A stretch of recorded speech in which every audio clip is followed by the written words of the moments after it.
জীবনটাকে সুন্দর করতে আপনার একমাত্র পাশের প্রিয় মানুষটাই যথেষ্ট। সে চাইলে আপনার জীবনটাকে সুন্দর করে সাজিয়ে গুছিয়ে দিতে পারে, আবার চাইলে আপনার জীবনটাকে একদম ধ্বংসের দিকে নিয়ে যেতে পারে।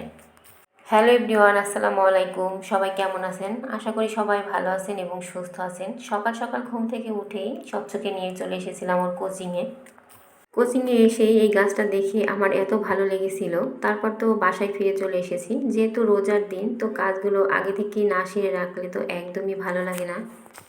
আমরা মেয়েরা আমাদের জীবনটা সত্যি বড় অদ্ভুত। আমাদের পাশের যে প্রিয় মানুষটা, সে যদি চায় তাহলে আমাদের জীবনটাকে খুব সুন্দর করে সাজিয়ে গুছিয়ে দিতে পারে। আবার যদি সে চায় যে না, এগুলো কোনো কিছুই করব না, তাহলে আপনার জীবনে যত প্রতিভাই থাকুক না কেন, আপনি যত গুণবতী হন না কেন, যাই পারেন না কেন, সেগুলো কিন্তু কখনোই প্রকাশ পাবে না। কারণ আপনার পাশের মানুষটা যদি সাপোর্টই না করে, তাহলে আপনি কোনো কিছুই করতে পারবেন না। বেলা শেষে আমরা সবাই সবার, নিজের যার যার আর পাশের মানুষটাকে নিয়েই আমরা মানসিক শান্তিতে থাকি। আর সেই শান্তিটা যদি সে দিতে পারে, তাহলে পৃথিবীতে আমার মনে হয় আর কোনো কিছুই লাগে না। বেশ অনেক দিন পর গুড় দিয়ে স্বচ্ছবাবু পিঠা খাবে, তো সেটাই বানানোর জন্য চলে এসেছি। যেহেতু রোজার দিন, তো দুপুরের পর থেকে তো রান্নাবান্না যাই করি না কেন করতে হয়, সেজন্য ভাবলাম এখনই পিঠাটা বানিয়ে নিই। আর আজকে আমি পাটিসাপটা পিঠা বানাবো, সেজন্য এখানে এই যে গোলাটা তৈরি করে নিয়েছি। আর আজকে আমি পিঠা বানাবো একদম নতুন এই প্যানটাতে। এটা কেনার পর এ পর্যন্ত রান্নাই করা হয়নি, স্টিকারও খোলা হয়নি, তো এখন আমি পেরে নিয়ে আসলাম। রান্না করতে যাদের ভালো লাগে, তারা তো নতুন নতুন জিনিসে রান্না করতে আরও বেশি ভালো লাগে। তো আমার কাছে কিন্তু নতুন জিনিসে রান্না করতে বেশ ভালো লাগে। তো এখানে আমি সব কিছু পিঠার জন্য রেডি করে নিয়েছিলাম আর পিঠাগুলো বানিয়ে নিতেছি। আর এই প্যানের মধ্যে তো পিঠা বানানো বেশ সহজ। যত ধরনের পিঠা আছে, তো কম বেশি সব কিছুই বানাইতে পারি। তো আমাদের বাপের বাড়িতে বেশিরভাগ পিঠা খাওয়া হয়, তো সেখান থেকে মায়ের কাছ থেকে এই পিঠাগুলো বানানো শিখেছি। আর এই পিঠাগুলো তো হাতে ধরে বানানো শেখার কিছু নেই, তো চোখ দিয়ে দেখলেই পারা যায়। ঘরের সব কাজগুলো করে নিয়ে তারপর আমি পিঠাগুলো বানাতে এসেছিলাম। এতে করে আমার সময়ও বেঁচে যাবে, আর বিকেলে ইফতারের আগে আমি সব কাজগুলো গুছিয়ে নিতে পারবো। তার সঙ্গে তো আবার সন্ধ্যার রান্নাবান্নাগুলো থাকে, সেগুলো তো করতে হয়।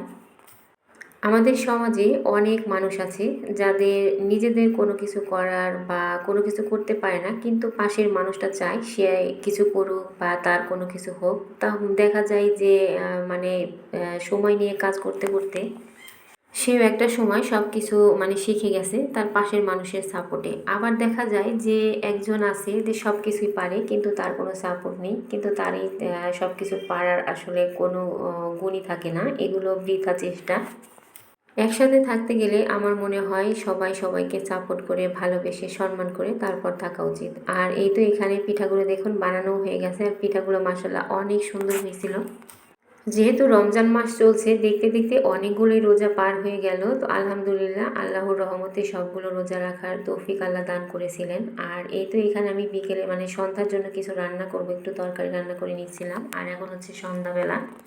সারাদিনে আমরা যত কাজই করি না কেন, সন্ধ্যাবেলা এই ইফতারি গোছাতে আমার কাছে বেশ ভালো লাগে। তো সেজন্য আমি এখানে সবগুলো ইফতারি গুছিয়ে নিয়েছিলাম। তো এখানে পিঠা বানিয়েছিলাম, সেটা নিয়ে আসলাম। আর আনারস কেটে নিয়েছিলাম। আর এই তো এদিকে এই যে সবগুলো ইফতারি আমি গুছিয়ে, আমরা যেহেতু মুড়ি মাখা খাই, তার জন্য এখানে কাঁচামরিচ, পেঁয়াজ, ধনিয়া পাতা সবগুলো আমি একসঙ্গে কেটে নিয়েছিলাম। পরিবারের সবাই একসঙ্গে মিলেমিশে তারপর ইফতারি করার আনন্দটাই অন্যরকম। আর এখানে একটু বেলের শরবত করেছিলাম, সেটাও খেয়ে নিয়েছি। তারপরে এই যে বাকি যে কাজগুলো ছিল সেগুলো সেরে নিতেছিলাম।